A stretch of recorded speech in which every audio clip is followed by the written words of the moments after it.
Okay, hi everyone. Thanks for joining this afternoon to our Climate Adaptation and the Benefits of Early Action webinar. My name is Ronak Patel. I'm a program manager at Alberta Municipalities, and I'm joined by my colleague Andrea Miller today. We'll be your host for today's webinar, and we'll get going right away here. I do want to begin the webinar in a good way and recognize that we are all treaty people and acknowledge that we live and work on the ancestral territories and present-day homelands of many Indigenous, First Nation, Métis, and Inuit people. We recognize that what we call Alberta is the traditional and ancestral territory of many First Peoples. I'm speaking from Treaty 6 territory today in Edmonton. The lands on which Edmonton sits and the North Saskatchewan River that run through it have been the site of natural abundance, ceremony and culture, travel and rest, relationship building, and making for Indigenous people since time immemorial. We acknowledge the many First Peoples whose footsteps have marked these lands for generations and whose presence continues to enrich our vibrant communities. And we share this as an establishment of our own practice of acknowledgements, as well as an act of reconciliation, gratitude, and commitment in pursuing an inclusive and collaborative path forward in building strong communities. For today's webinar, here is our short agenda. I'll start by introducing the Municipal Climate Change Action Center and our Climate Resiliency Capacity Building Program through which this webinar is being delivered. Then we'll have a couple of guest presentations. First, we'll get an overview about ClimateWest and a summary of findings from the Cost of Climate Change on the Prairies report that was produced by All One Sky Foundations. So we'll focus on some highlights, key findings, as well as look at some Alberta-specific information. From there, we'll get an overview of a cost analysis aspect of the recently released Edmonton Metropolitan Region Board's climate risk and vulnerability assessment. So why the cost of an action study was included in the project, how the work was completed in a collaborative manner, and how it informs the overall plan. We do have time for questions at the end. So if you have questions for any of the speakers, please submit them in the question and answer box. We do have a chat box open as well. So if you have any thoughts, if you want to share other information, have any non-questions, the chat box is for that.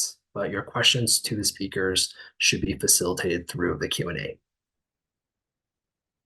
And with that, we'll jump into it. So for those that aren't familiar with the Municipal Climate Change Action Center, we were established in 2009 as a collaborative initiative between Alberta municipalities, the rural municipalities of Alberta, as well as the government of Alberta. And the Action Center provides funding, technical assistance, and education to Alberta communities, nonprofits, schools addressing climate change. Since our inception, the Action Center has helped over 400 communities and community-related organizations with funding and capacity building supports for climate action initiatives. Our programs and services have catalyzed a lot of impact across the province. You can see that in the stats here. I did want to focus on our ability of our programs and services to catalyze over 106 million in clean energy and climate action related investments across the province. Later this year, we'll be celebrating 15 years of delivering these climate mitigation and adaptation programs in Alberta. And in the coming weeks, we are excited to have some announcements about new programs rolling out in 2024. But for today, we'll be focusing on the Climate Resilience Capacity Building Program, or CRCB. And this has been running webinars like this one since 2022. The program does focus on helping Alberta municipalities and Indigenous communities to better understand, cope, manage, and adjust to changing climate conditions. Specifically, we're looking to help communities broaden their literacy around climate resilience. We're looking to help them assess climate vulnerabilities, looking to help them build resiliency plans, as well as progress on risk reduction strategies that may or may not be in those plans. We do have 49 projects in 66 communities through our funding streams. Our funding streams are fully subscribed, so we are not accepting new applications, but we do offer additional services and resources to support capacity building, peer learning, and networking. So this includes a couple of points. We have education resources developed from our team. This would include events like today's, but we also have online resources. I do want to highlight that we have a database of municipal climate adaptation plans, which brings together all publicly available adaptation plans and assessments that have been developed by municipalities in Alberta. So you can use this resource to learn about the variety of approaches that exist and perhaps build a network around planning. We manage a community of practice with the aims to enable community-to-community learning in this space for local climate adaptation practitioners. I'll share some details about our next community of practice meeting at the end of the presentation. All the projects that are funded in the CRCB program upon completion have showcases published on our website. You can take a look online to see the work that has been completed to date. Two recent examples include a risk assessment report in Willow Lake Métis Nation, as well as the Town of High River's Climate Change Adaptation Action Plan. And then additional resources, both from the Action Center as well as others in the space, can be found in our Learning Center, which serves as a one-stop hub if you're looking for resources in the space. And with that, I'm excited to introduce our first guest presentation. So we have two presenters joining us today. First, we have Kara Chomlak, who is Executive Director at ClimateWest. Kara has over 20 years of experience working on environmental issues in Alberta and values collaboration and consensus building between industry, environmental groups, and governments to develop innovative, long-lasting solutions to complex environmental problems. I've worked with Kara on a couple of projects, so I'm excited to have her join us today. With Kara is Dr. Richard Boyd, who is the Director of Research and Economics at All One Sky Foundation. Richard is an acknowledged expert on the economics of climate change and has 30 years of experience evaluating costs of inaction, as well as the costs, benefits, and impacts of climate action strategies. Richard recently authored the Costs of Climate Change on Prairies report for ClimateWest and also served as coordinating lead author on the costs and benefits for climate impacts and adaptation chapter of Canada's National Climate Change Knowledge Assessments. As he'll speak to, over the last couple of years, Richard has been assessing the costs of inaction and costs and benefits of various adaptation investment scenarios in several Alberta communities.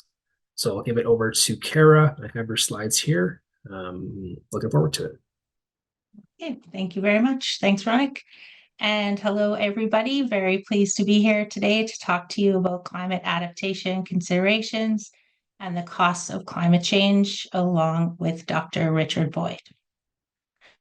I have a short presentation for you, tell you a little bit about ClimateWest, some trends in adaptation. I wanted to point out a couple websites you can go to for free climate data, and then just tell you generally why did we want to do this cost report, and then I'll hand it to Richard to kind of give you the details on that.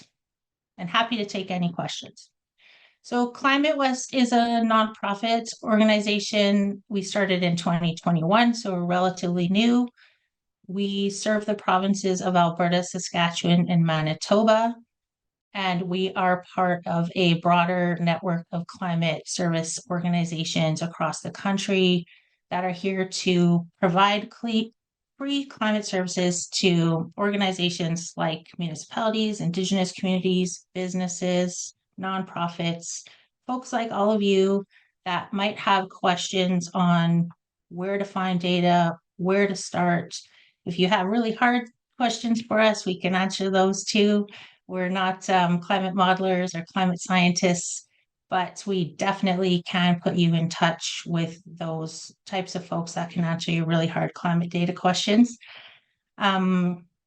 So let's move on to some of the trends I want to talk about, just to give you a glimpse into climate adaptation. So we're talking about resilience building and getting ready for climate change as opposed to climate mitigation. So we don't focus on the reduction of greenhouse gas emissions, although that's really important and you want to consider both of them together.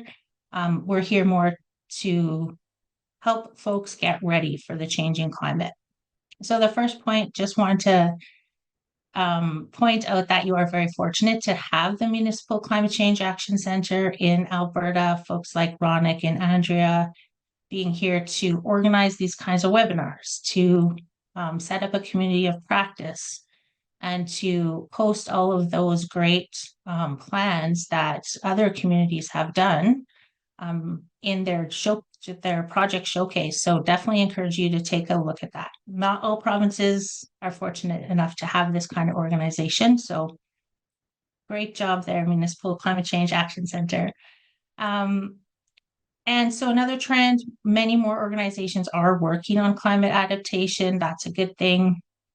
Indigenous communities and municipalities are definitely leading the way in the prairies on resilience building. And so I really want you to think about the role that you can play in showing leadership on getting ready for our changing climate. The extreme events that we've had, like the smoky summer we had last year, really are motivating action. And if you're looking to kind of encourage action in your community, that's one way to kind of frame the issue and take advantage of seeing those kind of events happen, and then talk to your senior leadership about getting your own plans and getting ready. The National Adaptation Strategy was released in November. So that's a really great framework for action. And so you'll see there's more funding coming out from federal departments. Natural Resources Canada just had a big grant program. Infrastructure Canada is requiring climate resilience assessments before they're giving out infrastructure funding. So there's a lot of good things kind of spurring work to build climate resilience. And what we like to say at ClimateWest is that each organization should have its own risk and vulnerability assessment. And generally, we need more planning based on climate data and future scenarios.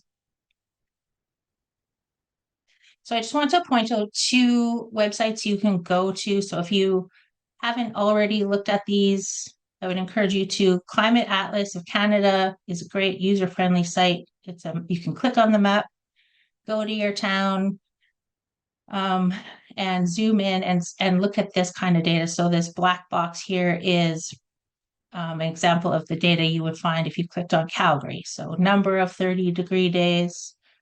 In the past, Calgary's used to seeing about 5 days above 30 in the summer. And in the next 30 years, Calgary can expect to see 15 days above 30 in the summer. So that's the kind of data that you can use when you're kind of making the case for action and investment into climate resilience. And so you can make this really specific to your community. And then the other one is climatedata.ca. So that's an excellent site administered by Environment and Climate Change Canada. Lots of great information by sector, building and bridge code information. And so if you have any questions on those, always feel free to reach out to ClimateWest. So just a summary of considerations for climate adaptation. We like to say, know your range of plausible scenarios specific to your region. Understand your worst case. If you're not going to build your infrastructure for your worst case, at least you know what it is. And always in climate adaptation, don't forget the youth voices and Indigenous knowledges, which are critical to resilience building. Assess your risks and vulnerabilities specific to your organization, because each of you, whether you're a business or municipality or Indigenous community, have your own vulnerabilities and risks. And so we encourage you to look at that from your own decision-making process and have a plan. And so the business case is there. So every dollar invested in climate adaptation can save you up to 15 in benefits.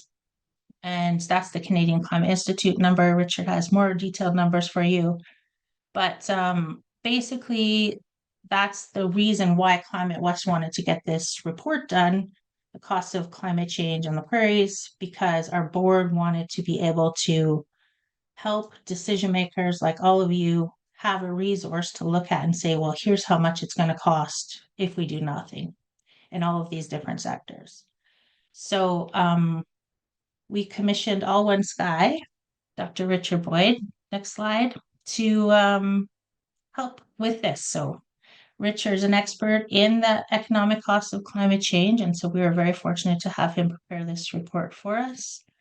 And so Richard's going to tell you about some of the great findings in that report. Over to you, Richard.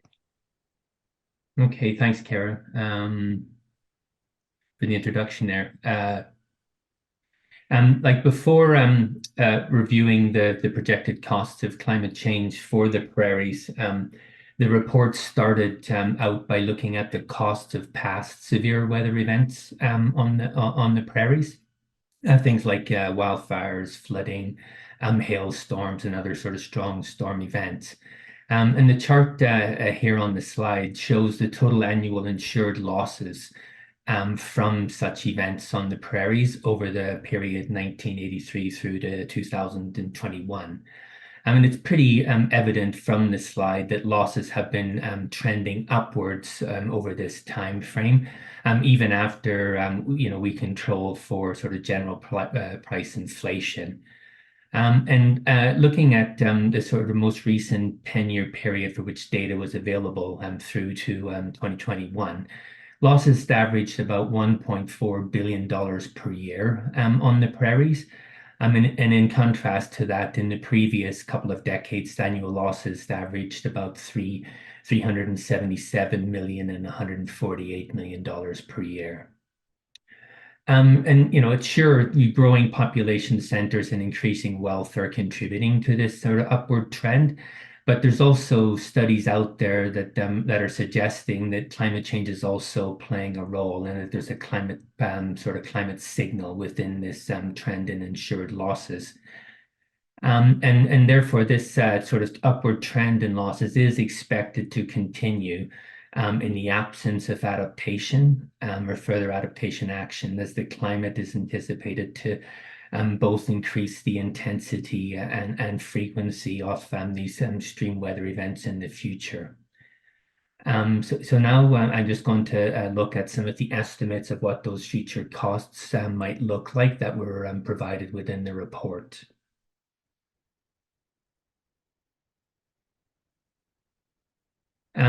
It's worth mentioning at the outset here that the report did not generate new cost data for the prairies, but rather summarized information from a series of existing published work through to the end of, I think, around 2022. And the source of all of the cost information that I'm going to be talking about here is actually documented well throughout the report, available through the link there at the bottom of the slide. And the slide here shows the estimated aggregate total cost for the prairies across all of the climate-sensitive systems for which information was available at the time of writing. And I'll look at the breakdown of costs by system on the next slide. So here, under a sort of high climate forcing scenario, what Kara referred to as sort of worst case scenario, by the 2050s, total annual economic losses across all three prairie provinces are estimated to amount to about $15.7 billion. And that's annual losses. And this is expected to increase to around $37.4 billion by the 2080s as the climate continues to change. And with the largest sort of population, asset inventory and economy of all of the three prairie provinces, over half of these losses are projected to be incurred within Alberta. But when you look at this on a sort of per capita basis, the largest losses are actually in the other provinces, with Manitoba having the highest per capita losses. And among other things, this suggests that the exposed systems within these other provinces are relatively more vulnerable than those in Alberta, and also that the projected changes in the climate hazards which were considered are also larger. Next slide, please. Thank you. As I was saying here, the slide here breaks down the projected annual cost by climate-sensitive system. And with the exception of the agricultural sector, climate change impacts are expected to result in losses across all of the other systems considered within the report. And the largest economic losses arise from impacts on public health. And that's things, for example, from increased incidence of illnesses, emergency rooms visits, asthma attacks, hospitalizations, and premature death, from things like heat waves, deteriorating air quality, and vector-borne disease. And I'm not going to go through all of the systems there on the slide, for time. But regarding the estimated benefits for agriculture, it should be noted that these are driven by long-term or by sort of a longer and warmer growing season that's anticipated as the climate warms.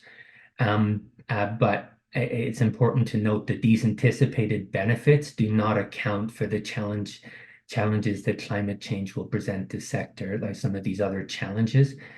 Such as the availability of water and drought, other extreme weather events, and increased incidence of pests and disease. So really, in sort of the absence of any strong adaptation within the sector to mitigate these other threats, the anticipated benefits suggested by the studies reviewed may not actually materialize. Next slide, please. The report also presented the results from 2 city-level case studies that were done at before it was written, and those are for the cities of Calgary and the city of Edmonton. And the slide here summarizes the annual average results for the 2050s under a high climate forcing scenario. So again, this sort of worst case scenario. At the center of the 2 donut charts there on the slide are the estimated direct annual costs of climate change on the cities. So you're looking at around $3.4 billion annually in Edmonton by the 2050s, and $2.6 billion annually within Calgary. And the charts also show the breakdown across broad climate sensitive systems. And consistent with the prairie results, the largest losses are occurring from impacts upon public health. It's worth noting that the sort of differences in expected losses between the cities are driven by a range of different factors, including different assumptions regarding how the cities are going to grow and how individual climate sensitive sectors are going to grow over time.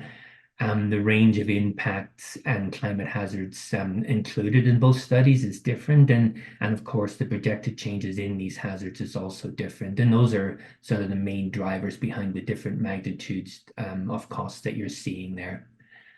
And finally here, it's the direct losses that are shown within the charts also give rise to a series of secondary impacts throughout the regional and provincial economy.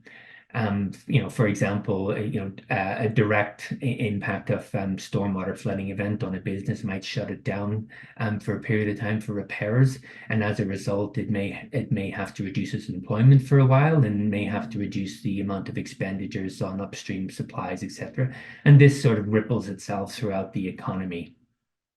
And these wider macroeconomic impacts have also been captured within these case studies for Calgary and Edmonton, with the estimated losses on key macroeconomic indicators shown in the 2 tables below the charts. And again, emphasizing there that these are direct impacts in the cities, and the tables are showing the wider macroeconomic consequences within the province of Alberta.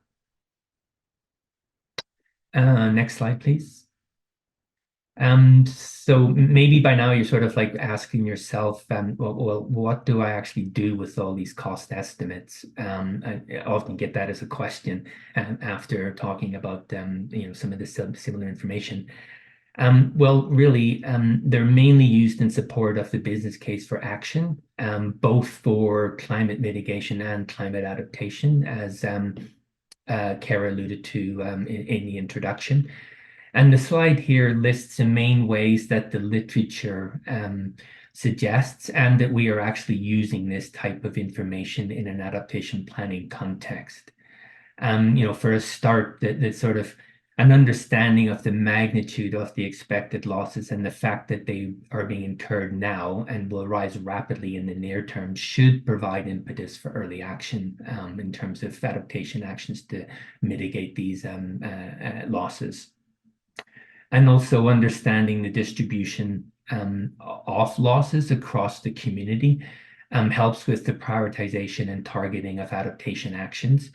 And to these ends, we have also been embedding estimates of economic losses within climate impact scenarios as part of the climate risk assessment process in order to help inform the prioritization of different climate hazards within communities.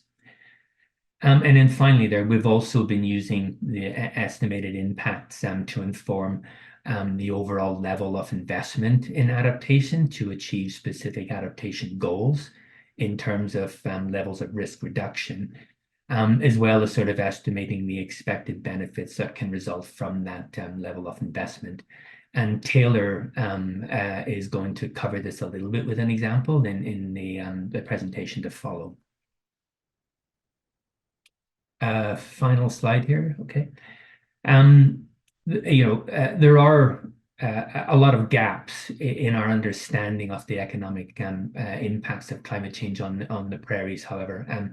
And just some of the some examples there are listed in the top set of bullet points there on this slide. So for example, the estimates that I was showing you in terms of damages to infrastructure that are included within some of those reported costs, those estimates don't include the value associated with service flow disruption.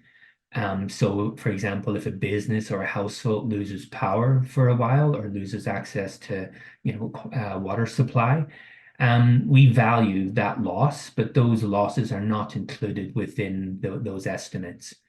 And also another example there is the estimates that you're seeing are all modeled in isolation. So it's what is the cost of a hail event on buildings? What is the cost of an extreme heat event on public health, and add them up. It doesn't account for the fact that there's compounding effects associated with climate change where you can get hazards occurring simultaneously or occurring in sequence. And when they do so, the sum of costs tend to be greater than the sum of the individual parts. And so the omission of these factors that are listed there on the top set of bullet points are really suggesting that we are underestimating the potential economic losses of climate change on the prairies at the moment. And then looking at the sort of bottom two bullet points there on the slide, in addition to the Calgary and Edmonton studies that have been reported on, cost assessments or economic cost assessments have now been conducted for several other municipalities within the province, including Pincher Creek, Town of Devon, Lethbridge, and most recently Red Deer, as well as the Edmonton Metro region, which Taylor will talk about. But even with these additional studies, it's pretty clear that this is only a small sample of municipalities across the prairies. And so our understanding of the economic implications of climate change at a municipal level throughout the prairies is pretty weak. And sort of related to this, in general, we need a better understanding of the costs and benefits of specific adaptation actions taken by municipalities and other entities or actors on the prairies, as opposed to the sort of main practice at the moment, which is to transfer high-level information on costs and benefits from other jurisdictions when it comes to looking at the cost and benefit of specific actions. And those are some of the gaps that it would be good to build up a better evidence base on. And that's me done here, Ronak. So I'll hand back. Thanks, Richard. Yeah, I think this slide here, maybe Kara wanting to speak to the resources or just point people to where more of this information exists. Yeah, just wanted to have it in the slide deck so people can check those reports, which are specific to the prairies. Mm-hmm. Yeah. And then on this slide, we just wanted to mention that we're having our second annual event in May. So we'll just sign up for our newsletter and watch for information on that. It'll be at the beginning of May in Edmonton, and it's free. Yeah, I know personally I'm very excited that the ClimateWest Forum will be in Edmonton this year and looking forward to attending and then meeting people in person. As I mentioned, questions will facilitate through the question and answer. I see the chat is definitely going pretty steadily as we go, but if you do have a question for a speaker, please do your best to put it in the question and answer. My thanks to Kara and Richard for joining for this part of the presentation. I'm going to transition us over into the next guest presentation.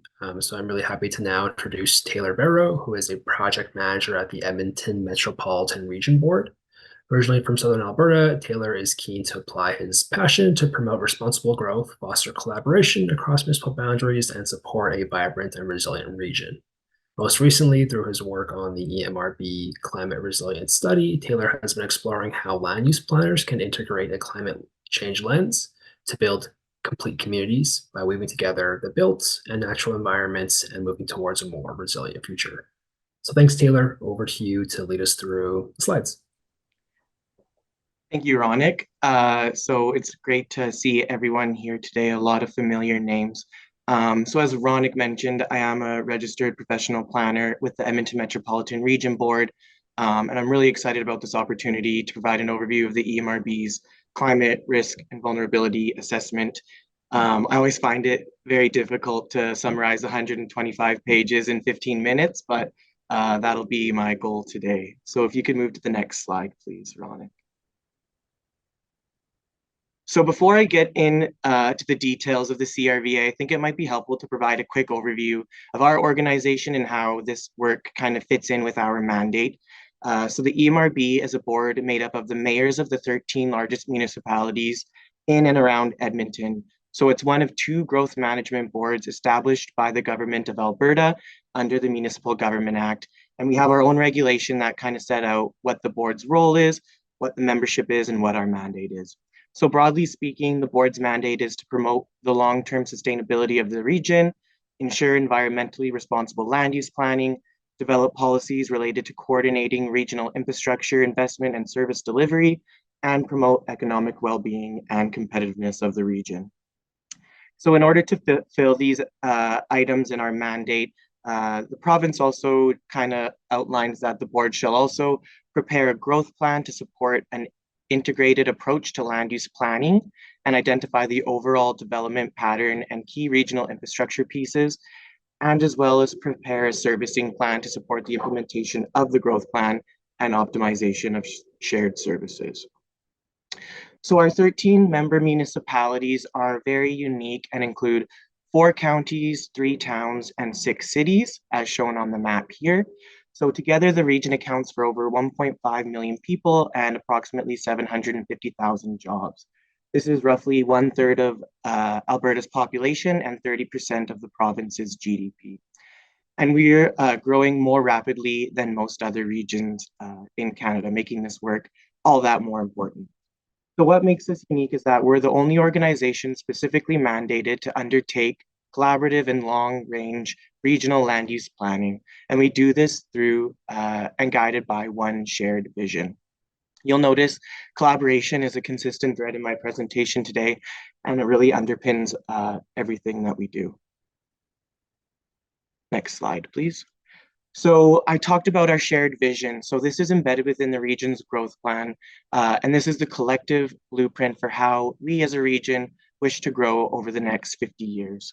So the vision celebrates the diverse and rural communities in the region and speaks to enabling a number of items. So this includes economic diversity, leadership in energy development, environmental stewardship, excellent quality of life, compact and complete communities, and efficient use of resources and infrastructure. Next slide, please. So we know that in the last 40 years, the region has not grown in the most sustainable manner. And in this time, the region's population has doubled while the urban footprint has tripled.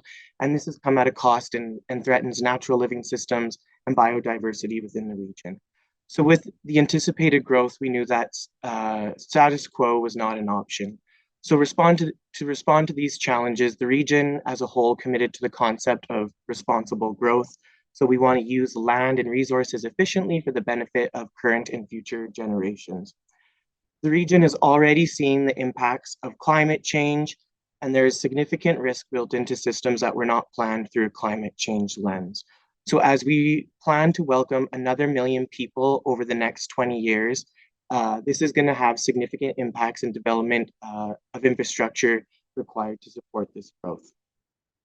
We know that the region's built and natural systems are intricately linked. So as the region continues to grow and evolve, it's critical to apply a climate lens to build resilience and minimize future risks associated with this growth. Next slide. So that leads us to kind of the project that I'll be providing an overview of today. So From Risk to Resilience is the region's first regional CRVA. So big shout out to MCAC. It was funded in partnership through the Climate Resilience Capacity Building Program. And what we found is that it's really a great opportunity for local governments to kind of understand what's at stake with climate change, but also what are some potential solutions and actions to consider. I'd also like to give a big shout out to Kara, who was chatting earlier, who at the time was at the City of Leduc, and she facilitated the grant application and administration. I would also like to acknowledge Richard and his team from All One Sky, as well as Juliana and her team from Associated Engineering, who were contracted for the development of the CRVA. So there are many benefits to a regional CRVA. As we know, climate and natural living systems extend well beyond municipal boundaries. It can create efficiencies and it can provide opportunity for municipalities without capacity to access critical risk information. So broadly, the EMRB CRVA looked into identify the opportunities to collaboratively address climate risks within the region, understand interdependencies within the region, and enable collaborative discussions on regional adaptation actions. So the CRVA focused on 4 key areas on the screen here: built environment, natural environment, economy, and public health. And these were derived from the 6 policy areas within the EMRB's regional growth plan.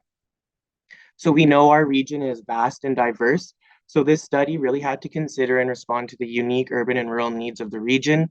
And the findings had to be applicable and tailored to all 13 member municipalities. Next slide, please. The CRVA deployed a collaborative approach by conducting a quantitative assessment supplemented with targeted stakeholder engagement to provide critical perspectives and local knowledge from key subject matter experts. And I want to acknowledge a number of those partners are on the call today, so extend a huge thank you to everyone who was able to participate and provide feedback in this process. It really helped to provide a holistic perspective and improve the quality of the final report. So this included all 13 member municipalities, and we tried to take a multidisciplinary approach where multiple departments and in the organization and backgrounds were engaged. We engaged with the government of Alberta, and then finally key industry and environmental groups as well. So these stakeholders provided critical input to inform some of our key deliverables. So whether this is identifying climate hazards, ranking climate risks, and identifying and prioritizing adaptation actions. Next slide, please. So the first step in our work was future climate projections. So we know by the 2050s, the Edmonton Metro's climate will look quite different than it does today. However, we are already experiencing many of these changes already, as Kara and Richard had previously mentioned. So some of the main findings that we are going to see in the Edmonton Metro region are rising average temperatures. So overall, the region will be far less cold and overall warmer. This will be especially seen in summers. So we're going to see hotter summers with more extreme heat and more intense and longer heat waves.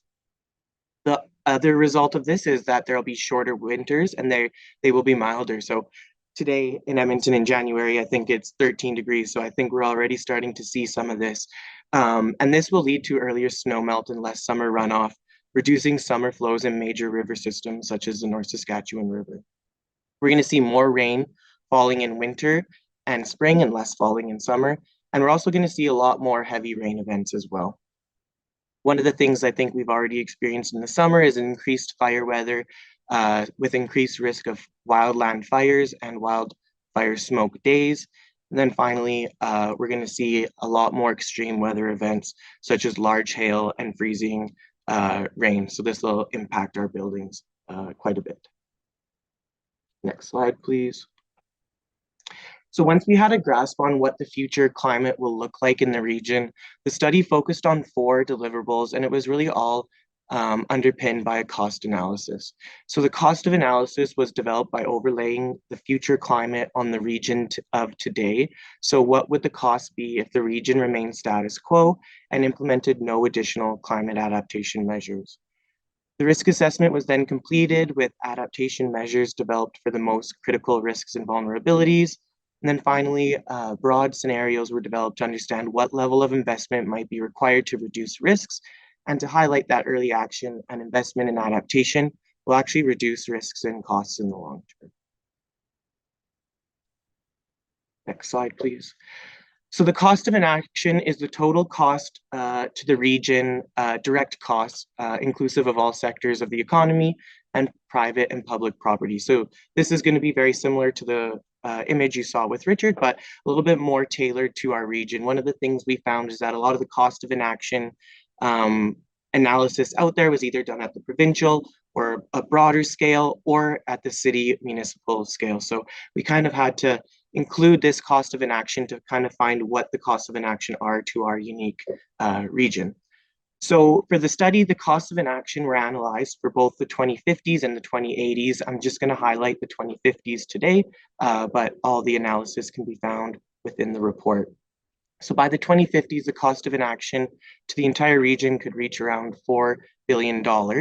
And obviously this is under the assumptions that Richard had mentioned before, but I just wanted to include the thermometer on the left because this shows the different levels of climate change and the costs of that relative to the recent past. So you'll see that actually if we are warming more than we are expecting, those costs will be much higher.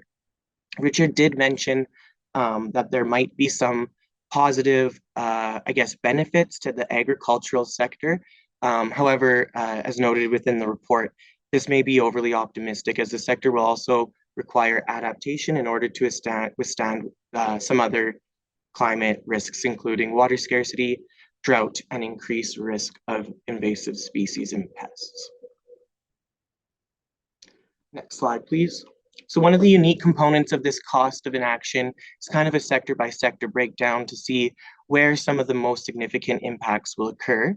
So the most impacted regional components, in alignment with what Richard presented earlier, number 1 will be public health impacts. So the region will face around $1.7 billion losses annually caused by higher temperatures and periods of poor air quality. Next, you'll see damages to buildings and structures. So within this, there's 3 different components. You'll see stormwater and riverine flooding damage, damages due to increased storms, and finally, increased energy costs due to increased space cooling demand and extreme heat. So impacts to buildings altogether will be roughly around $1.5 billion. And then finally, the next significant impact will be natural damages to natural assets and lost ecosystem services. So we're projected that this will be around $560 million annually, and this is a result of high temperatures, drought, and increased storms. So considering the future climate and the cost of inaction, the risk assessment was completed to understand the biggest vulnerabilities the region will face, considering those 4 topics I mentioned previously. So climate risks were determined by scoring the climate impacts based on potential consequences, as well as the likelihood of each climate impact scenario. So the risks that scored very high or high were the focus of adaptation planning. In total, the risk assessment identified over 30 high and very high risks that the region will be facing in the future. I'm not going to go through all of them, but I do want to highlight maybe just 3 of them. So these are common ones that you'll see impact kind of across all the regional ecosystem, and they're extreme heat, air quality, and flooding. So to guide adaptation planning, a vision was collaboratively developed with the stakeholders mentioned before. So this states, the work we do today builds the foundation of a resilient, vibrant, and prosperous region for future generations. So this vision is supported by 6 guiding principles: environment, being proactive, a focus on equity, a focus on local sustainability, collaborative action, and regional prosperity. Through these workshops and through engagement with those stakeholders, a total of 258 adaptations were identified by stakeholders. Obviously, we had to kind of narrow it down. When you have that many adaptation actions, you want to find kind of the ones that have the most impact and that should be focused on. So the project team used a multi-criteria approach to determine which adaptation actions had the highest cost and benefit ratio. And you'll see there's 24 key adaptation actions. And these adaptation actions were further organized and categorized under 7 themes that you'll see on the screen here. So these are kind of the 7 focus areas for adaptation planning moving forward for the region. So number 1, we want to have coordinated public communication, collaborative disaster preparedness, supporting our most vulnerable, protecting our natural environment, managing water scarcity, designing resilient infrastructure, and finally, raising the bar on flood management. So the actions were developed to kind of hit 1 or all 3 of these components. So first, you either want to reduce the exposure of people, assets, or systems to the climate hazards. You want to reduce their sensitivity to the hazard should they be exposed. And finally, you want to increase the coping capacity of the region more generally. So the 24 actions are those where a regional approach would elevate the benefits the most. The regional adaptation and adaptation planning exercise is not intended to, I guess, overlay or I guess stop municipalities from taking local action, but recognizes that local action plus regional action is where you're going to start to see the most resilience being built into the region. Next slide, please. So Richard mentioned that there was an adaptation investment analysis that was completed as part of this work. So 2 investment scenarios were run as part of this costing analysis to understand the benefits of early action and how investing in adaptation can reduce risks and save money in the long run. It's important to note that regional climate resilience cannot be achieved by one entity alone, but rather it will take a collaborative effort between all municipalities, all orders of government, private organizations, citizens, and industry. So these investment scenarios include investment across all those regional stakeholders. Kara mentioned kind of the rates of return. So we found that the rates of return are often between $1 and $12, with the majority between $2 and $6 benefits for each dollar invested. Those types of numbers, I think, are very powerful tool to help decision makers kind of understand what are the benefits in investing in adaptation and taking early action. So a few key takeaways from this analysis. The scenarios illustrate that the more you invest in climate change adaptation now, the more you can reduce the risks moving forward and the costs of inaction. Investment should focus on adaptation actions that have the highest rates of return. And finally, the total investment by households, businesses, and all orders of government that's required to significantly reduce or eliminate risks is actually much higher than we have previously kind of anticipated. Moving on to my final slide here. So the CRVA is a critical first step in the region's journey to build resilience. It advances the region's collective understanding of the impacts of climate change and equips municipalities with the necessary information to plan for a more resilient future. A number of next steps in this journey have been identified and critical implementation items.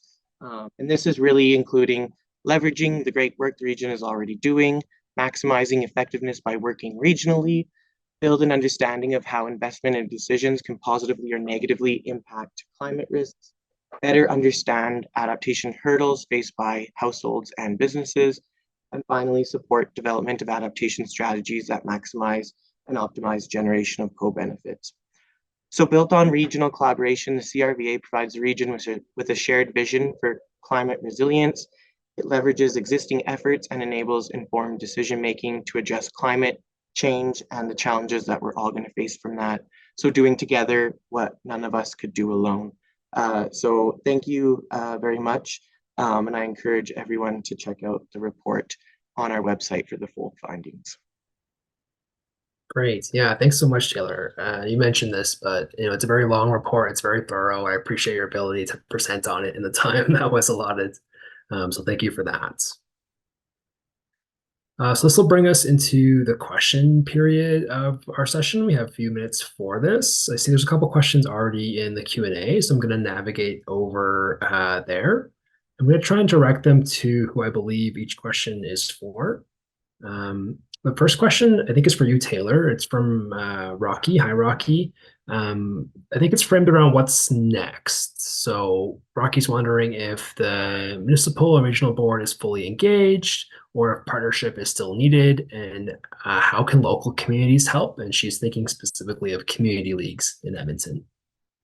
Yeah, thank you for the question. So I would say the CRVA is kind of that first step. It was a report to kind of identify what our most pressing vulnerabilities are and identify some adaptation actions. And it doesn't include an implementation plan specifically. So one of the ways we're trying to kind of elevate this work and continue this work a number of ways. So just looking at the immediate term is we're going to really integrate this climate lens within all of our new projects and initiatives that we're going to be kicking off in the next little bit. So we now have this information and data around climate risks as well as adaptation action. So that'll be kind of the first step. The next step is there are a number of actions identified in the report. And the way that the EMRB works, we're similar to a municipal council, but the mayors are the board members. So we would wait for the member board members to kind of give us direction on which next steps they want us to undertake. And then finally, looking into kind of where we're hoping that this can kind of live and go long term. I mentioned that our growth plan is kind of our guiding document. So that growth plan goes through a number of updates and reviews. So at the next comprehensive update, we're really hoping that a lot of these actions and findings can really be integrated into that growth plan, because I think that's where we'll see the kind of biggest impact and ability we have to kind of move forward. Yeah, lots of work to do, whether that's through the municipality or through more grassroots actors. I think, Taylor, you hit on someone else's question. Lisa's just looking to clarify kind of what EMRB is. The question is specifically, are members of EMRB councillors and mayors or municipal staff? If you just want to clarify that quickly. Yeah, for sure. So the board members are the mayors of the municipalities. I mentioned that the stakeholder engagement was included as part of this, and that's where we got the engagement and perspectives of administration of the member municipalities. So our board members are mayors, but we, in every initiative, always kind of gather feedback and perspectives from member municipal administrations as well. Awesome. The next question is from Jordan, and I think it's for Richard. It's looking at methodology. So Jordan's question is, do the infrastructure losses estimate factors for non-climate related replacement costs? For example, if a bridge is near its end of life and is wiped out in a unprecedented flood, is the full bridge replacement cost considered a climate related cost? Richard, I'm hoping you can take that one, but I'll encourage anyone to jump in if they'd like. Yeah, no problem. The estimates that are presented here at this sort of more aggregate level are the full replacement costs associated with replacing a damaged piece of infrastructure like a bridge or a building system or a road, for example. But more detailed work for the cities, looking at individual systems like just the building stock, do go into that level of detail and look at like a projected life cycle cost basis for the building stock, and then look at, well, how that changes over time in terms of additional costs that might be incurred that are attributable to climate change over and above that baseline, which would have its normal replacement renewal cycle. So it's more a case of it can be incorporated, but at this higher level, it's not. Right. Yeah, makes sense. And if you were interested in that, you could scale that down to a more appropriate scope for a per specific project. All right. There's several questions in the chat. I don't know if we're going to get to all of them. I'm going to try and group a couple together, and I think we'll leave it at that. So there's a couple questions that are trying to ask about, we focused on adaptation today. That is the focus of this program. But there's a couple questions that are talking about how do we integrate this work with emission reduction plans? There's a sweet spot where we're doing both. We want to be able to consider our emissions while adapting. Does anyone have any thoughts on that? Maybe Kara, if you wanted to go. I know you haven't gotten a direct question your way yet. Sure, no problem. Yeah, definitely there's the sweet spot between climate adaptation and climate mitigation. And so we talk about low carbon resilience, for example. So if you're planning to be prepared for a changing climate and you're looking at natural infrastructure solutions as opposed to building a new wall or other types of hard infrastructure, that might be an example. And we also talk about kind of like co-benefits or maladaptation. So you want people to ride their bike more often instead of drive, but you don't want to build your bike path on a floodplain that's going to be flooded more often. So those kind of examples you want to think about when you're thinking of your actions. You want to think both about reducing the emissions and being prepared for extreme weather and a changing climate. May I just add something to that? Yeah. Yeah, I mean, Taylor alluded to it when he made reference to the fact that when you're prioritizing the adaptation actions, it goes through a multi-criteria kind of qualitative cost-benefit assessment. And one of the key criteria is the extent to which the adaptation action contributes to other policy areas. And one that's done separately is mitigation.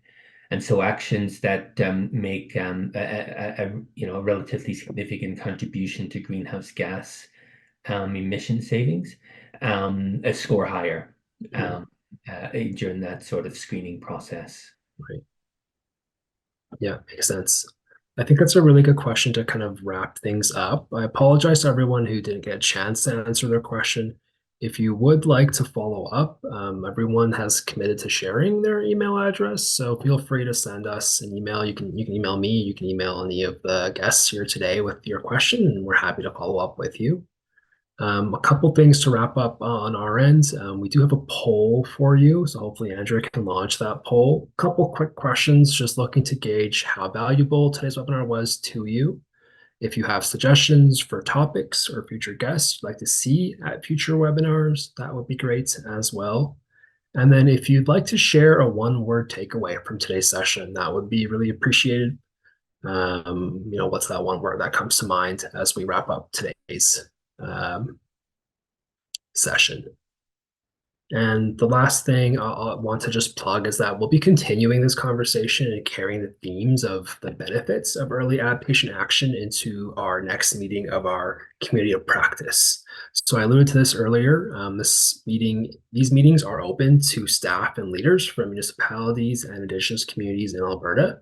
And we gather to share climate adaptation knowledge. What are some lessons learned? What are some challenges? What are some successes in this space? So if you'd like to receive an invite to this group, please get in touch with myself or Andrea. Our next session is coming up in a couple of weeks on February 13th, and we'll be joined by Adrian from ICLEI Canada, and he's going to walk through their toolkit, The Cost of Doing Nothing, which is a resource that can be applied to help do some of this work in a kind of do-it-yourself methodology.